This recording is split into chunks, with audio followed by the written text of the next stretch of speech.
Selamat malam. Ya. Kita coba buka kembali data di wall ini, teman-teman, untuk data terakhir khususnya. Lahan terbuka hijau. Bisa Anda langsung tanggapi dari sana? Boleh, karena ini berbicara bukan persoalan tata ruang saja, tapi tata ruang air. Ya. Dalam konteks tadi secara fenomena kita melihat ada faktor cuaca, kemudian yang paling menarik adalah pada persoalan. Pertama satu, intensitas 83 mm per hari. Sebetulnya Jakarta dengan 50 sampai 100 saja, dia hujan lokal bisa tergenang. Sudah bermasalah. Sudah bermasalah. Itu menunjukkan ada persoalan dengan sistem drainase kita. Ya. Kedua, ada faktor resapan yang semakin hilang.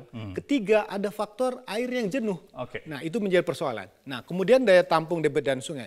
Sekarang menjadi catatan kita adalah sungai-sungai di Jakarta ini yang besar sudah dimaksimalkan penanganannya. Tapi yang menjadi persoalan antara saluran primer, sekunder, dan tersier itu ada konektivitas tidak? Yang seharusnya bersama-sama Ya, dikendalikan bersama. begitu. Karena pertanyaan paling menarik bagaimana saluran penghubungnya. Di situ kata kuncinya, di Seperti optimal. contohnya Jati Padang kemarin Jati itu Padang, penghubungnya penghubungnya sebenarnya. kemungkinan karena kapasitasnya mungkin tidak maksimal atau ada persoalan lain.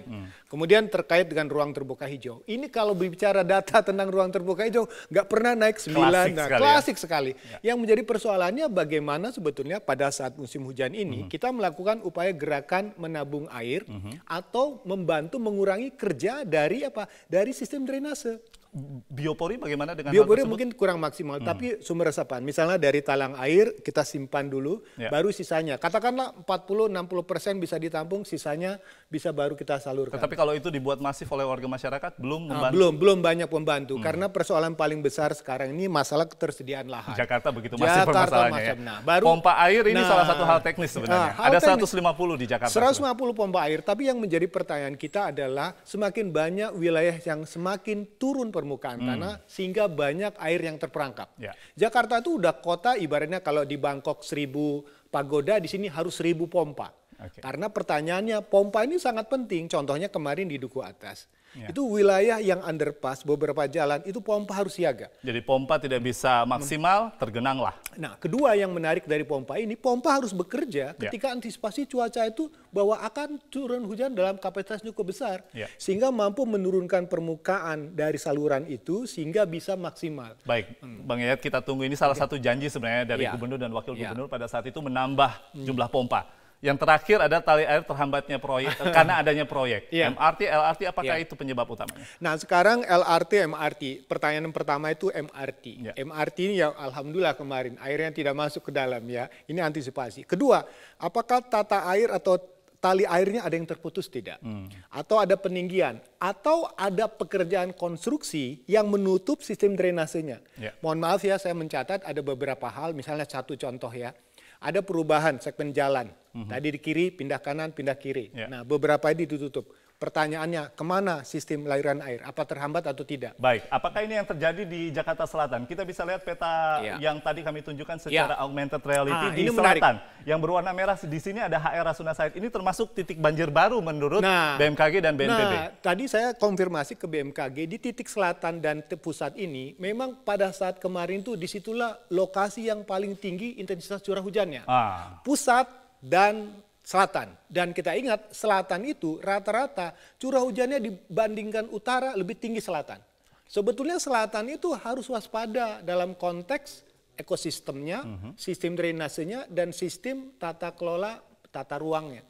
Karena pertanyaan paling menarik, makin ke selatan, makin tinggi curah hujannya. Makin tidak terjaga selatan, makin hancur bawahnya. Ya, fenomena alam, hujan ekstrim yang melanda DKI Jakarta dan wilayah-wilayah penyangganya seperti Bogor tentunya tidak bisa kita tangkis sedemikian rupa, tetapi pengendaliannya secara teknis. Nah, terakhir saya ingin tanggapan Anda sebagai warga DKI juga, sebagai seorang planolog. Baru saja saya membaca Anies Baswedan, Gubernur DKI Jakarta mengatakan, saya bertanggung jawab atas banjir yang terjadi Senin 11 Desember 2017.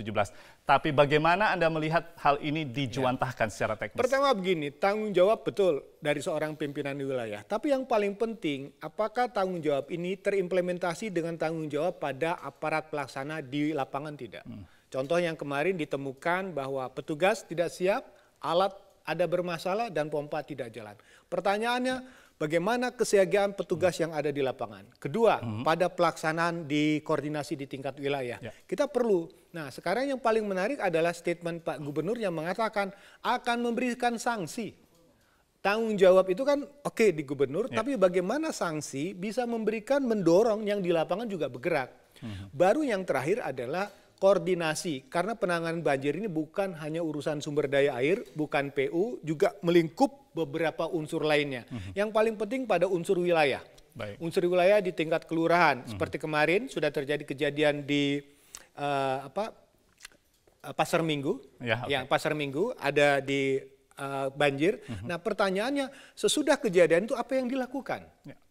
Kita akan berhitung. Yang paling menarik tuntutan masyarakat sekarang itu adalah kinerja keberhasilan penanganan genangan itu adalah durasi waktu. Durasi waktu, oke. Kita tahan dulu sampai di situ karena kita akan memberikan waktu tersebut kepada Pemda DKI Jakarta untuk berkoordinasi, berkonsolidasi. Semoga pengendalian banjir secara teknis bisa sangat optimal ke depan.